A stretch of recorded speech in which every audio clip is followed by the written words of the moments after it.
ഈ രക്ഷയുടെ പെട്ടകത്തിലേക്ക് ചിലരെ കയറ്റുവാൻ എന്റെ കുടുംബം ഒരു രക്ഷയുടെ പെട്ടകമായി മാറുകയാണ്.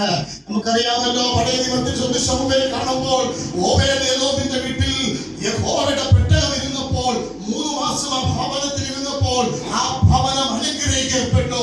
നിങ്ങളുടെ ഭവനം അനുഗ്രഹിക്കപ്പെടണമോ? നിങ്ങളുടെ ജീവിതത്തിന്റെ അവസ്ഥകൾ മാറണമോ? നിങ്ങളുടെ ജീവിതത്തിലെ ദിവസങ്ങൾ പണ്ടത്തെ പോലെയല്ല, ഒരു മാമൻ മുമ്പത്തെ പോലെ നല്ലൊരു കാലത്തിലേക്ക് നിങ്ങൾ കാക്ഷിക്കുന്നുവെങ്കിൽ ദൈവം ഒരു പ്രവൃത്തി നിങ്ങളുടെ ജീവിതത്തിൽ വെളിപ്പെടുവാൻ പോവുകയാണ്. എത്ര പേർക്കൊന്ന് വിശ്വസിച്ച് ഏറ്റെടുക്കുക. ഇത് ദൂതായി മനസ്സിൽ കുറിച്ചിട്ടോ യേശുവിന്റെ നാമത്തിന്റെ മേലെ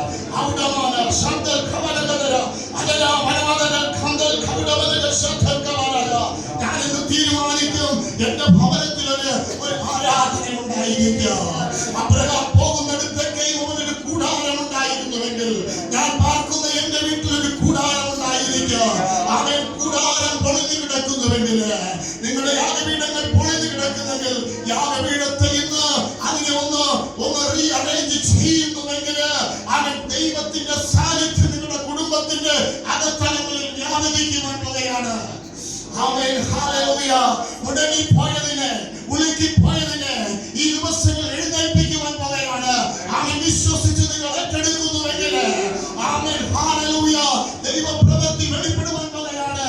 ദൈവവചനത്തിൽ പറയുകയാണ്, നിങ്ങൾ എന്നെ ശുശ്രൂഷിച്ചതിനാലും ശുശ്രൂഷിക്കുന്നതിനാലും മറന്നു കളയുവാൻ ഞാൻ അനീതിയുള്ള ദൈവമല്ല. ദൈവത്തെ ശുശ്രൂഷിക്കാൻ ഇറങ്ങിക്കോ, ദൈവത്തിന് വേണ്ടി നിന്നോ, സുവിശേഷം പറയാൻ ഇറങ്ങിക്കോ എന്നാൽ ദൈവം പറയുകയാണ്, എന്നെ ശുശ്രൂഷിച്ചത്